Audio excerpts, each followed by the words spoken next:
Good morning. I'm Harley Schlanger from the LaRouche Organization with your daily video update for October 27th, 2025.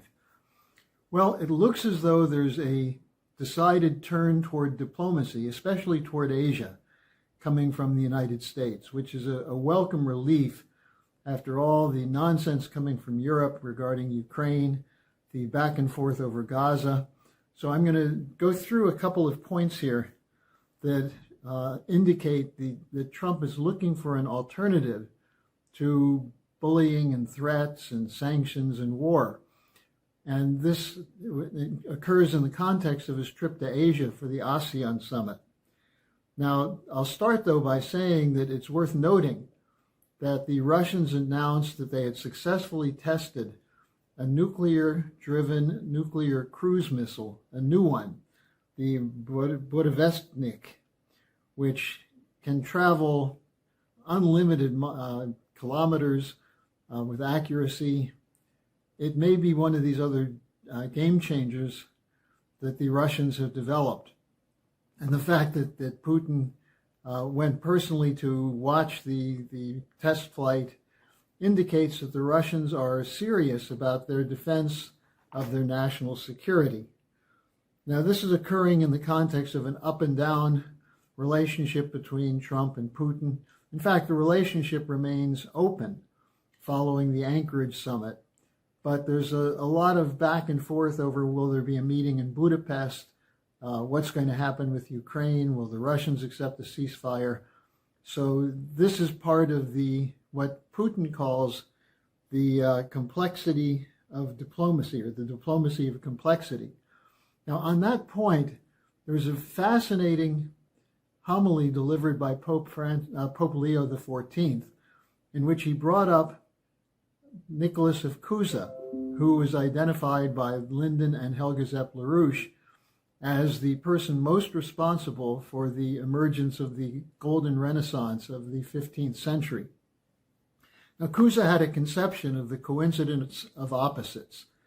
And if you look at the idea, how do you find relationships that will work where people have different views?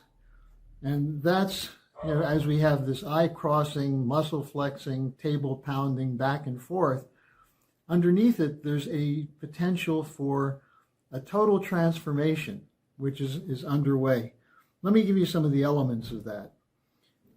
And one of those is what just happened around the idea of the Bering Strait tunnel, which is a longtime favorite global infrastructure project of the LaRouche movement that is connecting the U.S. and Russia, and more broadly, North America and Eurasia, through a tunnel through the Bering Strait to connect the two large land masses.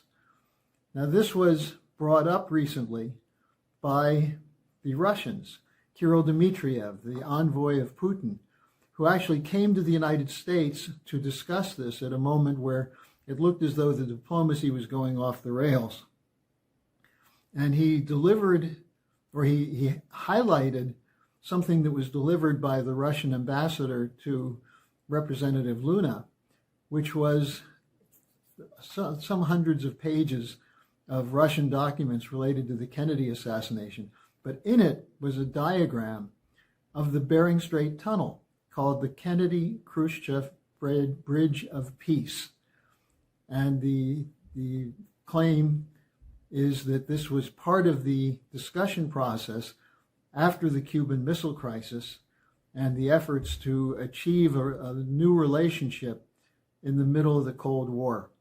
So this is, in a sense, the fact that Dmitriev brought this up, and then the Executive Intelligence Review had a conference on this last Wednesday, which is available on our website, where it was discussed that it's feasible and that it would bring the two sides together. And this is part of the Eurasian perspective that has the Anglo-American City of London forces so upset that if the U.S. and the Russians move together for cooperation and bring in the Chinese, and as you'll see more than that, you have the potential for a whole new financial system, not based on funny money and speculation, but on physical economy, integration, connectedness, cultural exchange, and so on. Now, in Asia, it's likely Trump will be meeting with Xi Jinping. There have been extensive talks between China and the U.S. after the threats of tariffs and sanctions and the whole question of rare earth materials. It looks as though that's on the way to being resolved. I wouldn't say it's a done deal, but it is moving in that direction. And you have Trump had a meeting with President Lula of Brazil. Both said it went very well. And this has to do with the U.S. relationship with the BRICS and the attempt to avoid an expanded confrontation in the Americas. Also, you have the new Prime Minister of Japan, Takaichi, who was expected to be anti-China and possibly a hardliner on Russia. Well, one of the first things she announced was that Japan is moving now towards signing the long-delayed peace treaty from the end of World War II with Russia over disputed islands, the Kuril Islands. And also that she said that she has no desire to support a trade war against China, that Japan and China should be trade partners. And so you're seeing a shift here, the idea of bringing Japan in with the British against Eurasia. Well, the new Prime Minister of Japan is saying, not so fast. We need these relationships. And this reflects a very significant potential shift from the U.S. side. If you can get an agreement between the U.S. and China, including on rare earth materials, but on broader trade deals as well, you have a potential that will also affect South Korea, will affect Vietnam, the Philippines. And this is part of the Eurasian perspective laid out by Putin in several recent speeches, including the Valdai Club and the Eastern Economic Review Conference. So all of a sudden, things become very interesting. Now then also Trump said he's willing to have the Italians play a role in resolving tensions with Iran. Significant because Italy has an ongoing diplomatic relationship with Iran outside of the European Union and NATO. He also came out very forcefully against the annexation by Israel of land in the West Bank. This is something that Netanyahu has been pushing. Netanyahu's crazies like Ben-Gvir and Smotrich are trying to remove the Palestinians completely from the occupied territories. And occupied territories refers to the 1967 war when Israel took these lands back from Palestine and has occupied them ever since. Well, this is one of the sticking points between the development of a peace agreement between the Palestinians and Israel. If this gets resolved, and Trump has made clear, he said, under no circumstances, Bibi, will we accept your takeover of these lands, your annexation of these lands.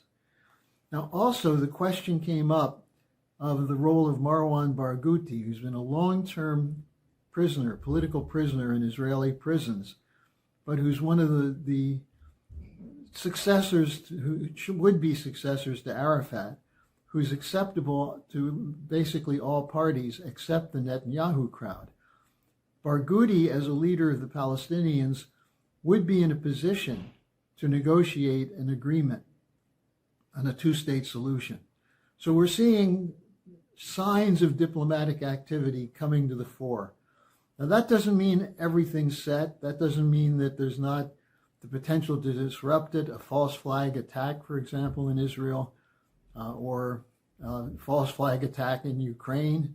There are all sorts of things that are up the sleeves of the typical British MI6 CIA operations. But what we're seeing, especially on this question of the Bering Strait tunnel, the cooperation between the United States and Russia to integrate the land masses through infrastructure. A similar project would be LaRouche's proposal for the Oasis Plan for the Southwest Asia. So large-scale infrastructure projects which provide mutual incentives to both sides to act for the benefit of the other. That's the complexity of diplomacy which is possible. That's the idea of the coincidence of opposites. What if you had in Israel an agreement to have a major water project which would provide fresh water, vast quantities of fresh water, based on canals, mutual electricity, including small nuclear power plants? What if you had that? You would take away the incentive for war and hatred. And that's the Cusa approach. That's the LaRouche approach. That is something which is essential, and we're calling on you to join us to fight for that outlook, fight for that idea. That's the way we get to peace, not by signing agreements of words, but by actually concretizing it with economic programs which benefit all sides.